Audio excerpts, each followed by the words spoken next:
ازيكم يا حبايب قلبي، عاملين ايه؟ يا رب تكونوا بخير. النهارده جايه وجايبه لكم قصه جديده، يا رب تعجبكم. بس قبل ما نبدا القصه، يلا بينا كلنا نصلي على النبي صلى الله عليه وسلم، ونكتب الصلاه على النبي في التعليقات. وما تنسوش تدعمونا باللايك والشير، واللي انتم تشتركوا في القناه عشان تشجعونا اللي احنا نستمر. بتبتدي حكايتنا مع الست سميحه اللي كانت شايله بناتها الثلاثه التوأم، فرحه ومهره وبسمه. كانت شايلهم على رجليها وقاعدة بتعيط وبتقول: الله يرحمك يا حسين، سبتنا ورحت، سبتنا أنا وبناتك التلاتة نتلطم من بعدك يا غالي، ألف ورحمة ورور تنزل عليك. وبصت لبناتها اللي بيعيطوا من كتر الجوع، وفضلت هي كمان تعيط وتقول: أعمل إيه يا رب؟ البنات بيعيطوا، دول هيموتوا من كتر الجوع، أعمل إيه وأتصرف إزاي؟ فجأة الباب خبط، راحت تفتح، لقيت حد من الجيران كان جايب لها أكل. أخدت الأكل ودخلت عشان تعمله لبناتها عشان تسد جوعهم بأي حاجة. فضلت قاعدة تعيط جنبهم وهي بتقول: سامحوني يا ولادي، حظكم إنكم تعيشوا مع أم زيي، مفيش بإيديها حيلة، يا رب دبرها من عندك يا رب.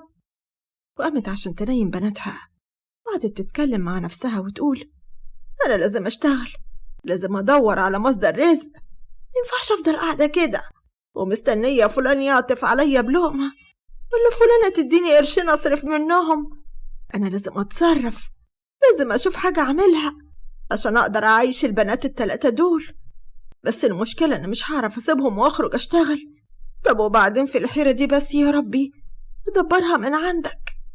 فضلت سميحة على الحال ده أسابيع طويلة، لا عارفة تسيب عيالها وتخرج تشتغل، ولا عارفة توفر لهم لقمة تسد بيها جوعهم. وفي يوم وهي سهرانة، واحدة خبطت عليها، فتحت وهي مفكرة إنها واحدة من الجيران جايبة لها أكل أو فلوس كالعادة، لكن لقيتها واحدة شكلها غريب عليها، كانت أول مرة تشوفها. الست دخلت وفضلت تبص للثلاث بنات بتركيز، كانت عمالة تبص لهم باهتمام جامد. وبعدين قالت: انتي سميحة؟ أيوة أنا. انتي مين يا ست هانم؟ مش مهم تعرفي أنا مين، أنا جاية عشان أعمل فيكي معروف.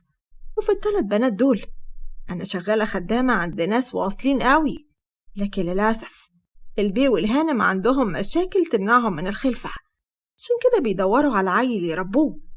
ولما سألت أهل البلد كلهم دلوني عليكي، قالوا لي إن جوزك متوفي من فترة صغيرة وسايب لك 3 بنات صغيرين. سميحة بصت لها بصدمة وقالت: تقصدي إيه؟ تقصدي إنك جاية عشان تاخدي بنت من بناتي؟ هيدوكي اللي انت عاوزاه، كل الفلوس اللي تطلبيها هتاخديها، مقابل إنك تنسي إن ليكي بنت عندهم، وما تحاوليش في يوم من الأيام إنك تدوري عليها، لأنها مجرد ما هتخرج من البيت هنا هتبقى على اسمهم هما. سميحة بصت لها وفضلت تضحك بسخرية وبتقول: وانت بقى جاية تقولي لي الكلمتين دول ومفكرة إني هوافقك مش كده؟ جاية تشتري بنت من بناتي مفكرة إن أحدها لك كده بسهولة؟ والله ده لمصلحتك ولمصلحة البنت اللي أنا هاخدها، ومصلحة إخواتها الاتنين كمان. أنا سألت وعرفت إن حالتك صعبة قوي، وإنك بتستني أهل البلد يعطفوا عليكي بلقمة للعيال. طب بذمتك إيه ذنب البنات التلاتة؟ إيه ذنبهم يتذلوا معاكي الذل ده؟ انتي لو بتحبي بنتك صحيح توفي على اللي أنا جاية عشانه، انتي كده هتبقي عتقتيها من الهم، لا تعيش معاكي في المستوى ده، هتبقي وصلتيها بإيديكي لبر الأمان. ناس واصلة وأغنية هيعيشوها في عز ونعيم عمرك ما كنتي تحلمي بيه، ولا تقدري تحققي ربع لبنتك. فكري والقرار ليكي، هفوت عليكي بكرة عشان أشوف ردك. الست مشت وسابتها، وسميحة فضلت قاعدة مسهمة وعمالة تكلم نفسها وتقول: إيه ده إيه ده؟ إيه الجنان ده؟ لا لا طبعا، يعني إيه أبيع بنت من بناتي؟ ده عمره ما يحصل أبدا، حتى لو هيموتوا من الجوع معاي، بس اللي يمكن أتخلى عن حتة من لحمي ودمي أبدا. أيوة بس برضو يا سميحة، الست كلامها صح، ده العيال كده هيموتوا بالبطيء، ما كانش من قلة الأكل، هيبقى من المرض. دول لما بيسخنوا ولا بياخدوا برد متعرفيش تديهم العلاج. بناتك بكرة هيكبروا ويدعوا عليكي إنك عيشتيهم أقل من الناس، دول لو كبروا أصلا واتكتب لهم عمر، دول حالتهم منيلة، 3 عاوزين غذاء ورعاية وأدوية، وأنا مش لاقية اللضا. وخدت نفس طويل وفضلت تفكر، وبعدين قالت يظهر إن مفيش حل غير كده، يمكن ده في صالحنا أنا والبنتين التانيين، وصالحها هي أكيد إنها هتعيش عيشة أحسن. على الأقل لو عرفت في يوم من الأيام إن أمها وجت تعاتبني هقول لها إني عملت كده عشان مصلحتها، وأنا فعلا عملت كده عشان مصلحتها. تاني يوم الست راحت لها ومعاها شنطة فلوس، خبطت عليها. ها فكرتي؟ سميحة جاوبت بحزن. أيوة أنا موافقة. الست ابتسمت وقالت خير ما عملتي، فضلي، دول 200,000 جنيه بس زي ما قلتلك، تنسي إن ليكي بنت تالتة خالص. سميحة هزت راسها بحزن، والست دخلت وفضلت تبص لل3 بنات، فلفت انتباهها أجمل بنت فيهم، كانت عينيها خضرة وشعرها أصفر. خدتها وهي بتقول بابتسامة دي اسمها إيه؟ اسمها فرحة. ماشي، أنا هاخدها وحمشي قبل النهار ما يطلع عشان محدش من أهل البلد يشوفني، وما تنسيش لو حد سألك اوعي تجيبي سيرة اللي حصل. طب مش هعرف الأول اسم الناس اللي هياخدوها أو عنوانهم على الأقل؟ أنا قلتلك شرطنا الوحيد إنك تنسي إن كان ليكي بنت تالتة، اوعي تنسي، ده لمصلحتك انتي وبنتينك التانيين، فاهمة؟ وأخدت الست فرحة ومشيت. سميحة فضلت تبص للفلوس وتبص لبناتها الاتنين وهي بتبكي وبتقول أختكم فرحة مشيت، بس انتم عارفين أنا مش زعلانة، ده أنا كده أنقذتها. فرحة لو كانت عاشت معانا كنت انتم ال3 هتموتوا من الجوع يا حبايبي، صدقوني أنا عملت كده عشانكم. لكن خلاص الفلوس اهي جت، هجيب لكم بقى أكل ولبس وعلاج، وهفتح دكان هتبقى جنب البيت هنا عشان أصرف عليكم وأعلمكم أحسن أعلام، خليكم ما تحتاجوش لحد. فرحة بكرة لما تكبر وتعرف الحقيقة مش هتزعل مني، إن شاء الله هتقدر ظروفي. ومسحت دموعها بقلة حيلة وهي بتقول أنا هخرج دلوقتي عشان أجيب لكم أكل يا حبايبي، هروح أجيب لكم أكل كتير ولبن وهدوم، هجيب لكم كل اللي انتم اتحرمتوا منه، حاجة على طول. ونامت بناتها الاتنين مهرة وبسمة، وخرجت عشان تروح تشتري لهم حاجات بالفلوس اللي معاها، وسابت بقية الفلوس في الأوضة. وما كانتش تعرف إن حميدة الغفير كان بيتصنت على حوارها مع الخدامة وعرف كل حاجة. وبمجرد ما خرجت سميحة من الأوضة دخل حميدة وأخد شنطة الفلوس وقال يا فكيك. سميحة راحت على أقرب محل، جابت لبن وأكل كتير لبناتها، وجابت لهم علاج ورجعت على الأوضة تفتح الدولاب عشان تحط العلاج. اتصدمت لما ما لقتش شنطة الفلوس، فضلت تدور يمين وشمال، الفلوس ما كانش ليها أي أثر. بقت بتصرخ وتضرب دماغها في الحيطة، هي بتقول الفلوس راحت فين؟ يا الفلوس اتسرقت، يا الفلوس اتسرقت يا عالم ولا ايه؟ الفلوس اللي بعت بيها بنتي اتسرقت. وقعت مغمى عليها من كتر الألم والقهرة. بعد مرور يومين كانت الحاجة اللي اشتريتها سميحة خلصت، الأكل والعلاج واللبن، رجع الحال على ما هو عليه. كانت بتستنى الجيران يعطفوا عليها بلقمة ولا بقرشين. سميحة كانت بتكلم نفسها وهي بتبكي وبتقول وبعدين يا سميحة هترجعي تمدي ايدك للناس تاني؟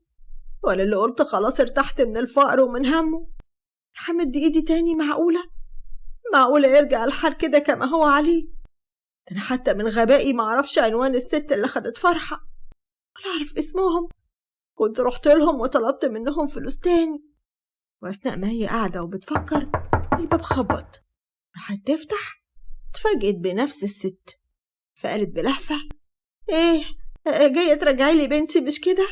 أنا قلبي كان حاسس إنها مش هتسكت معاكم، انتوا مش هتعرفوا تتصرفوا معاها، هتجيبوها تاني. الخدامة حطت وشها في الأرض بحزن وقالت البقاء لله. سميحة صرخت بفزع وقالت البقاء لله في مين؟ فرحة يوم ما أخدناها منك تعبت، وقبل ما وصلنا بيها المستشفى كانت قابلت وجه كريم، دكتور قال إن كان عندها عدوى، والعدوى دي ما تعالجتش عشان كده توفت. سميحة قعدت تبكي بانهيار، والست قعدت جنبها تطبطب عليها. وانت جاية ليه؟ جاية تاخدي مني الفلوس مش كده؟ بس عايزة أقولك إن الفلوس اتسرقت وفرحتش بيها زي ما انتم كمان ملحقتوش تفرحوا بفرحة. أنا مش جايالك عشان كده، أنا جاية ليكي عشان أقولك إن البيع عاوز بنت من البنتين التانيين. انتوا ما كده اتجننتوا؟ انتي فاكرة إني هغلط نفس الغلطة مرتين وهديكوا بنت من البنتين اللي فاضلين؟ لا، أنا مستحيل أتخلى عنهم. فكري بالعقل، انتي قاعدة لا حول ليكي ولا قوة، والبنتين هيتظلموا معاكي، ممكن يجيلهم نفس العدوى اللي جات لبنتك وهم كمان يروحوا منك. فكري كويس وشوفي إذا كان الأحسن ليهم إن هم يفضلوا عايشين معاكي في الفقر والحاجة، ولا تضمني مستقبلهم. البيع هيديكي ضعف المبلغ اللي اداهولك في فرحة، هناخد منك بنت وخلي معاكي البنت التانية والفلوس وتعملي مشروع وتعيشي وتعيشيها. قلتي إيه؟ بعد تفكير طويل اقتنعت سميحة وادتها مهرة. كانت بنت جميلة وعيونها عسلية. خدتها الخدامة ومشيت وخدت الفلوس، وعشان خافت إن الفلوس تتسرق قررت إنها تاخد بنتها وتمشي من البلد خالص. مشيت سميحة وهي قلبها مفتور على البنتين، لكنها كانت بتصبر نفسها وتقول إنها كده عملت الصح، وإن البنت اللي توفت كده كده كانت هتتوفى، إنها ما كانتش هتقدر تعالجها، وإنها خافت على البنت التانية تحصل أختها بسبب المرض والجوع، وقررت تبدأ حياة جديدة مع بنتها بسمة. سميحة اشترت دكان مالته بضاعة وتعرفت في المنطقة، وبدأت الفلوس تجري في إيديها. في الوقت ده كانت بسمة كبرت وبقى عندها 5 سنين، وقررت سميحة إنها ترجع البلد تاني عشان تدور على بنتها مهرة وتاخدها منهم وتربيها مع أختها بسمة، لأنها خلاص بقى معاها فلوس وتقدر تراعيهم هما الاتنين. وبالفعل رجعت سميحة على البلد ورجعت تاني على البيت اللي كانت عايشة فيه، وبدأت رحلة البحث عن الناس اللي خدوا بنتها واللي ما تعرفش عنهم أي حاجة ولا حتى طرف خيط يوصلها بيهم، لكنها قررت إنها تدور على الخدامة لأنها الأمل الوحيد. وبالفعل بقت تلف على بيت بيت وتسأل عن مواصفات الخدامة اللي جات لها، جواها أمل بسيط قوي إنها تقدر توصل لحاجة. ولأجل الحظ وهي واقفة بتكلم غفير فيلا من الفلل اللي كانت بتدور فيها، شافت الخدامة في الجنينة مع طفلة صغيرة قلبها وقف من اللهفة. اتولد جواها إحساس شديد جدا إن الطفلة دي هي بنتها مهرة. حاولت إنها تدخل وتقابلهم، لكن الحرس على الباب منعوها، والغفير كمان مرضاش يقول لها أي معلومات عن الطفلة. فقررت إنها ترجع الأوضة، لكن كان بالها مرتاح شوية، على الأقل عرفت مكان بنتها. بقت كل يوم تروح البيت ده تفضل تتفرج على بنتها مهرة هي بتلعب ومبسوطة. كانت عارفة مهرة عشان عيونها العسلية وملامحها المميزة، لكن الصدمة واللي ما كانتش تتوقعه إنها شافت بنتها فرحة هي كمان كانت بتلعب مع مهرة. سميحة كانت بتتكلم بصدمة، دموعها نازلة على خدها وبتقول: إيه ده؟ مش معقول، دي فرحة بنتي. أيوة هي فرحة، أنا لا يمكن أتوه عنها، يعني فرحة عايشة ما ماتتش. الله، أمال ليه ضحكوا عليا وقالوا إنها راحت؟ أنا لازم أفهم منهم الحقيقة. راحت وفضلت تزعق قدام الفيلا وقالت لهم إن هما لو ما سمحوش ليها إنها تدخل وتقابلوا هتعمل لهم فضيحة. وبالفعل سابوها تدخل. خدامة أول ما شافتها وشها راح لونه وجاب لون تاني، معرفتش تتصرف. سميحة صممت إنها تقابل البيه الكبير زي ما بيلقبوه. ناجي بيه كان قاعد وحاطط رجل على رجل قدامها بيقول: خير يا سميحة هانم، جاية ليه؟ أنا مش هان، ولا عمري كنت ولا هكون هان. كل الحكاية إن ست غلبانة جاية عشان تاخد بناتها يا بيه. بناتك مين دول؟ هو حضرتك ليكي حد هنا في الفيلا وأنا معرفش؟ أيوة ليا فرحة اللي انتم ضحكتوا عليا وفهمتوني إنها راحت، وكمان مهرة. بصلها بغضب وشر وقال: مفيش حد بالاسم ده هنا، يا ريت تدوري على بناتك دول في مكان تاني، ولا اتفضلي من هنا، بحسك عينك ألمحك هنا تاني. شاور للحرس عشان يخرجوها من الفيلا، لكن هي فضلت تصرخ وتقول: أنا مش هخرج، مش همشي من هنا حد لما أخد بناتي. ضحكتوا عليا وقلت إن فرحة ماتت، لكن هي لسه عايشة. ليه ضحكتوا عليا؟ ليه عيشتوني بقلب مكوي السنين دي كلها على فراق بنتي؟ خرجوها برا. حارس خرجوها برا الفيلا، غير إنها رجعت على الأوضة. كلمة كانت سايبة بنتها نايمة، لكن ما قاستش. فضلت كل يوم تروح وتحاول إنها تدخل وتتكلم معاه، لكن كان بيتبع معاها نفس الأسلوب وبيخلي الحرس يطردوها. فجأة سميحة تعبت ورقدت في السرير، اشتد عليها المرض، وفضلت كام يوم راقدة في السرير، لا بتقدر تقوم ولا حتى بتقدر تعمل حاجة لبنتها. مكانتش عارفة تأكلها ولا تعمل لها أي حاجة. حست إن خلاص ده آخر عهدها بالدنيا، وإنها مش فاضل لها في الدنيا كتير. خافت على بنتها وخافت تسيبها لوحدها إلا تموت وتتلطم من بعدها. فقررت قرار وعملت على تنفيذه فورا. اتغصبت على نفسها وخدت بنتها بسمة وراحت لحد السرايا اللي فيها البنتين الاتنين، فرحة ومهرة. والحرس لما شافوها وشافوا حالتها والمرض اللي باين على وشها ما قدروش يستعملوا معها القوة. ساعتها طلبت منهم إنها تقابل الخدامة عشان موضوع حياة أو موت. بالفعل خرجت الخدامة تقابلها. استغربت جدا لما شافت معاها البنت التالتة. ساعتها الخدامة خدتها وقعدت تتكلم معاها وقالت: خير يا سميحة، جاية ليه وانت شكلك تعبانة كده؟ أنا جاية عشان أطلب طلبين. الطلب الأول إني عاوز أشوف بناتي. إيه اللي انت بتقوليه ده يا سميحة؟ أرجوكي، حاسة إني خلاص عمري بينقضي. خليني أشوفهم، أحضنهم، أشم ريحتهم مرة واحدة قبل ما أقابل وجه كريم. يا سميحة، البيه الكبير لو عرف إنك دخلتي الفيلا أصلا هيقطع عيشي، ما بالك بقى لو عرف إني خليتك تشوفي البنتين؟ هيعمل فيا إيه؟ والله ما هيعرف. أوعدك إني مش هعملك أي مشاكل ولا هتسببلك في أي أذى. صدقيني، أنا كل اللي طالباه إن أحضنهم للمرة الأخيرة. حاضر. والطلب التاني إيه؟ بصت لبسمة وبكيت بحزن وهي بتقول: بسمة أنا جبتها وجيت عشان تعيش مع أخواتها، ده لو البيه الكبير ما فيش عنده مانع. أنا خلاص حاسة إني هقابل وجه كريم قريب، وخايفة أسيبها لوحدها في الدنيا توه وتتلطم. طالما الحمد لله أخواتها عايشين هنا متهنيين، يبقى هي كمان تعيش معاهم، على الأقل يبقى لها حد لما تكبر. إيه اللي بتقوليه ده؟ أنتي بتتكلمي بجد؟ أيوة، أنا جاي عشان أعرض عليكم إنكم تاخدوا بسمة تربوها هي كمان. أنا شايفة يعني إن بناتي الاتنين عايشين أحلى عيشة. حاسة إن البيه الكبير والهانم بيحبوهم قوي، بيخافوا عليهم. الخدامة ابتسمت وقالت: جدا جدا. هو غير أساميهم من فرحة ومهرة لفرح وماهي. أيوة، دي أساميهم في شهادات الميلاد دلوقتي. دموعها نزلت. ربنا يبارك فيهم ويكبروا ويكونوا أسعد الناس، وحظهم يكون أحسن من حظ أمهم. كل اللي أنا طالباه منك تخلي بالك منهم وتراعي ربنا فيهم. خدامة طبطبت عليها وهي بتقول: ما تقلقيش، الكل هنا بيحبهم وبيعمل لهم ألف حساب.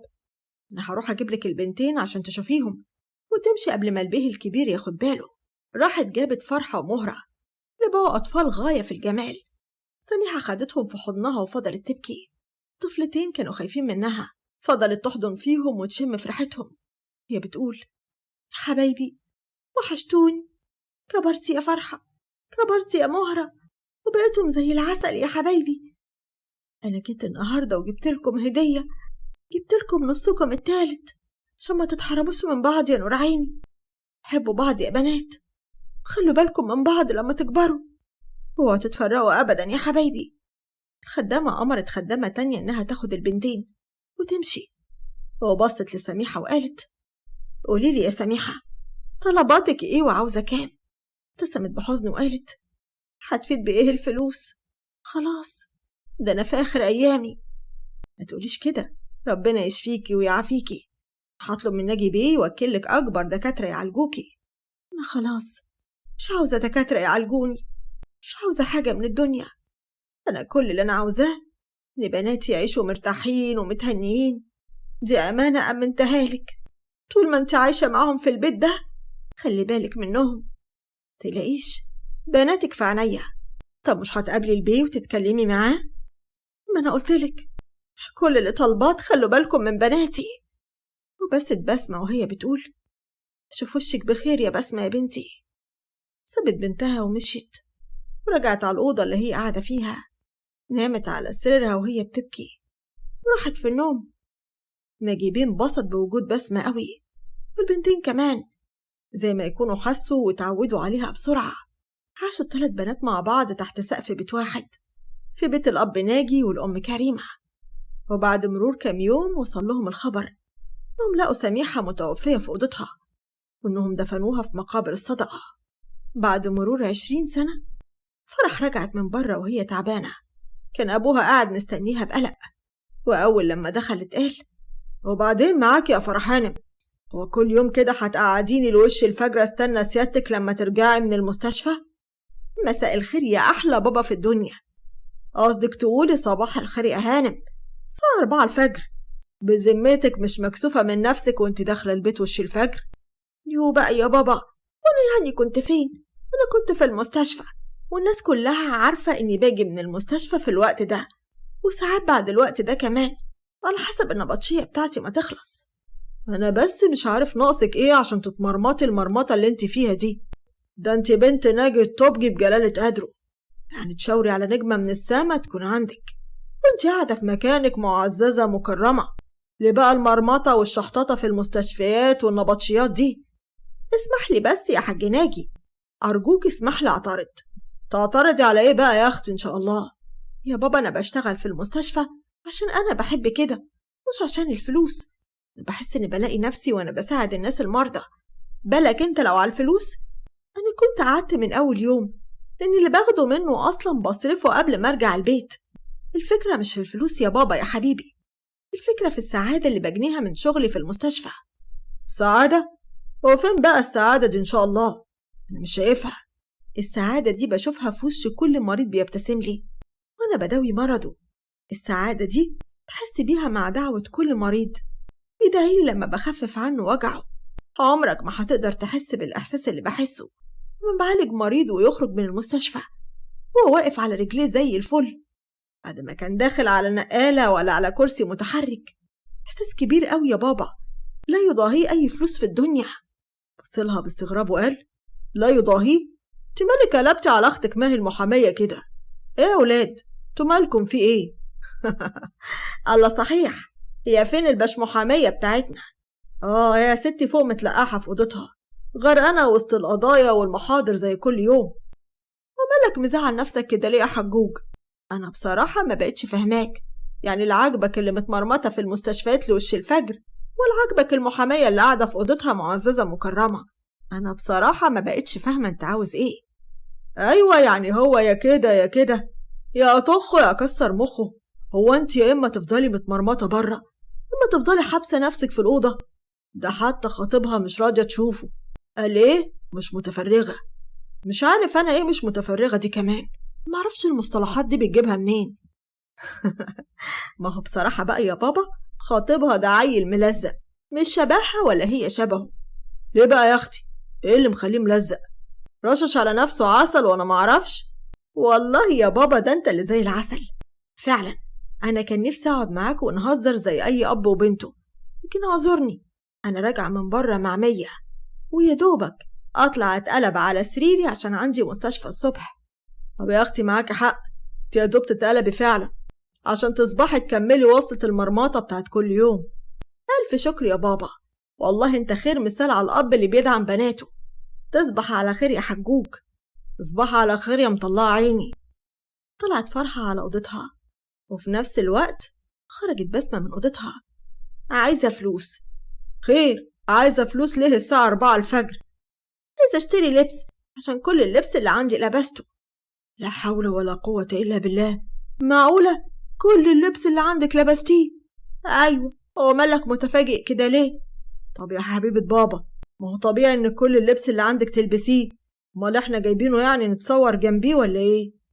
ضحكت وهي بتضرب كف على كف وبتقول: والله يا بابا انت نكتة. نكتة؟ ايوه بتضحكني يعني. طب يا ست الله يكرمك، هات بقى الفلوس. عايزة اكمل اخر يا بسابيسو، يعني قيمة 10 15 كده. قيمة 10-15 إيه؟ جنيه؟ لا طبعا 1000 جنيه. يا نهار أبوكي مش فايت.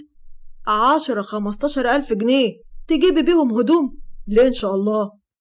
ما يا دوبك يا بابا الأسعار ولعت. ده يا دوبك فلوس كام طقم على كام شوز على كام شنطة لزوم الأنتكة. يعني يرضيك بوسي بنت ناجي التوبجي بجلالة قدره تلبس الطقم مرتين؟ ينفع كده؟ لا طبعا مرضنيش، ده حتى تبقى عيبة في حقي. طب يرضيك بذمتك زمايلي المهندسين شوفوني بالطقم مرتين؟ لا طبعا مرضنيش. ودي تيجي؟ طب امال ايه بقى؟ ايدك بقى على 15,000 جنيه. هما مش كانوا 10 من شوية برضو ولا أنا ما بسمعش؟ يا بابا الأسعار بقت نار، ده كل يوم الأسعار بتغلى عن اليوم اللي قبله. لو فات حاجة هرجعها لك. أيوة هترجعيها زي كل مرة ما بترجعي الفلوس، مش كده برضو؟ يا بوب انت اللي قارش ملحتي. يلا بقى ايدك كده وقب بالفلوس، وما بين الأب وبنته مفيش حساب.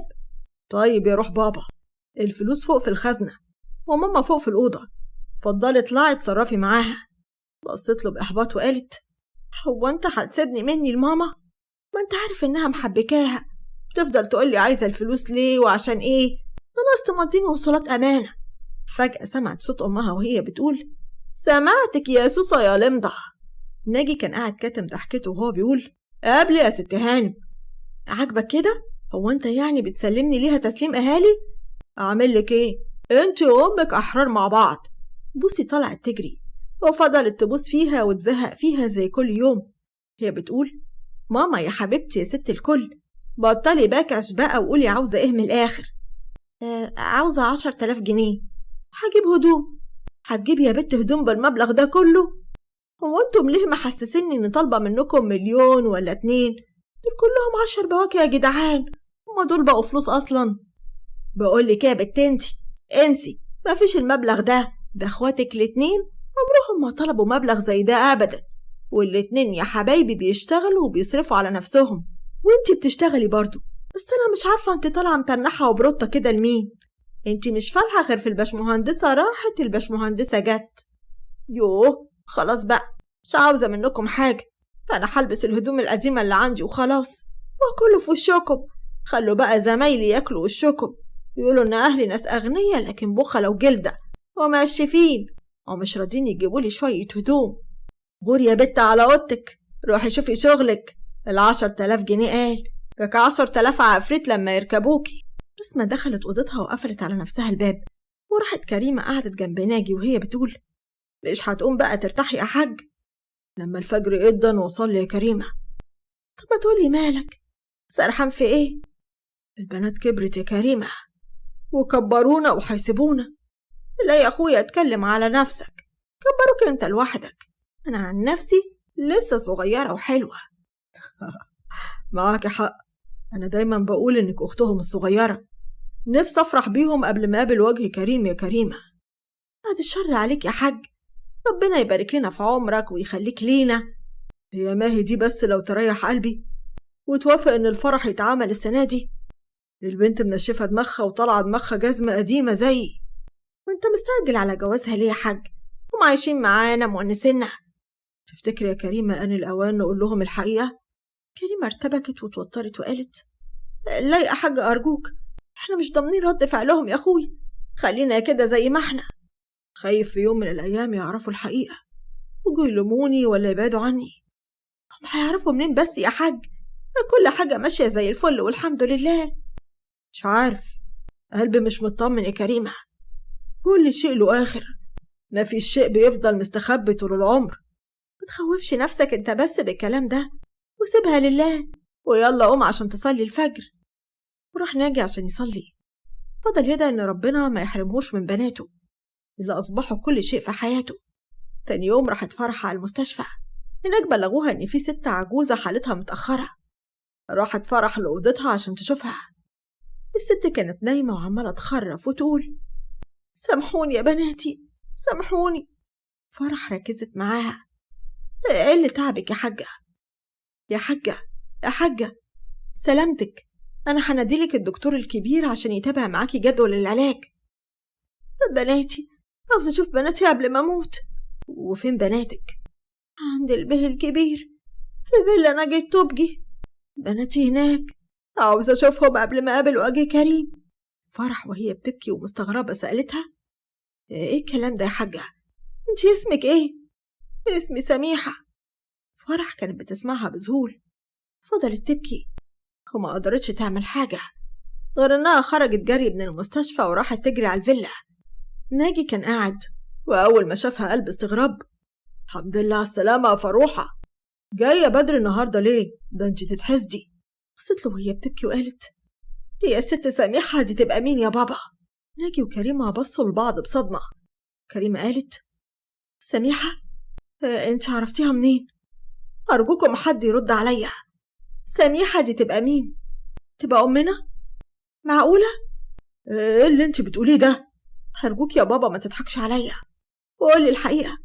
الست سميحة راقدة في المستشفى، سمعتها وهي بتخرف بأسامي بناتها. لما سألتها وما فين بناتها قالت إن ناجي الطبجي واخدهم منها. راقدة في المستشفى ازاي؟ الست سميحة ماتت من وقت طويل، الكلام اللي بتقوليه غلط وما حصلش. أنا عرضت عليها وهي وافقت وقبضت التمن. ماهي كانت بتسمع الحوار وقالت بصدمة: يعني بعتنا ليك وقبضت التمن؟ للدرجة دي احنا كنا رخص عندها؟ سلعة بتتباع وتتشرى؟ بسمة اللي كانت واقفة منهارة وبتبكي وقالت: يعني انت مش أبونا ولا دي أمنا؟ احنا ولاد حد تاني؟ طب ازاي يعني؟ احنا طول عمرنا عايشين في كدبة. هو احنا لسه هنقول ازاي ومش ازاي؟ الست اللي في المستشفى عاوزة تشوفنا قبل ما تقابل وجه كريم. يلا اتحركوا. راحوا ال3 بنات على المستشفى ووراهم أبوهم وأمهم. اتجمعوا كلهم في الأوضة حوالين سميحة اللي كانت بتبص لبناتها ال3 وهم عرايس. كانوا يشرحوا القلب. كانت بتقول: اللهم لك الحمد، من 20 سنة وأنا بدأ ربنا إني ما موتش قبل ما أشوفكم. كان نفسي أشوفكم وانتوا عرايس. الحمد لله ربنا استجاب لدعوتي. سامحوني يا بنات، سامحوني. نسامحك؟ نسامحك؟ طب ازاي نسامحك وانتي بعتينا بالفلوس؟ دي الحال والعوزة هي اللي عملت فيا كده، صدقوني. بسمة قالت بانهيار: ده عذر أقبح من ذنب. عمرنا ما هنسامحك لأنك عايشتينا في كدبة كبيرة، ولا هنسامحهم هما كمان لأنهم خبوا علينا الحقيقة. سميحة بصت لناجي وكريمة اللي واقفين وراهم وقالت: لا يا بنات، هما ملهمش ذنب، صدقوني هما اللي عرضوا عليا وأنا وافقت. لو كان لازم تاخدوا موقف من حد فالحد ده هو أنا. زعلوا مني أنا، إنما هما كتر خيرهم، أنا الوحيدة اللي غلطانة، إنما هما لأ. أرجوكم ما تزعلوش منهم ولا تقسوا عليهم، دول أبوكم وأمكم الحقيقيين. الأب والأم هما اللي ربوا وكبروا، مش اللي خلفوا. سامحوني يا بنات عمري. وتوفت سميحة.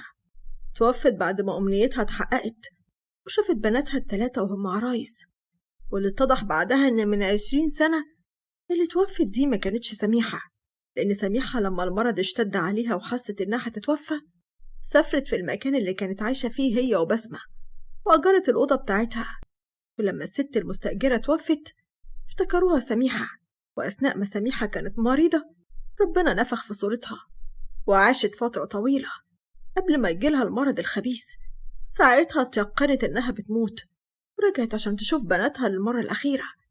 كما لحقتش تروح على الفيلا وتعبت وراحت على المستشفى فورا. رجعوا ال3 بنات مع ناجي وكريمة على الفيلا.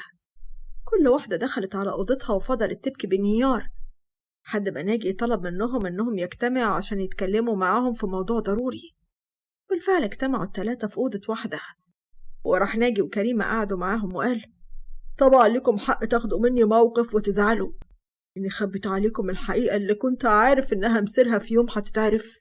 بس أنا عاوزة أقول لكم حاجة واحدة، عاوزة أقول لكم إني بحبكم من قلبي، انتم بناتي فعلا، مش كلام وخلاص. وزي ما قالت سميحة الله يرحمها، الأب والأم هم اللي ربوا وكبروا ومش هم اللي خلفوا. أنا اللي ربيتكم وكبرتكم وسرت على تعبكم وفرحت في فرحكم وبكيت على حزنكم.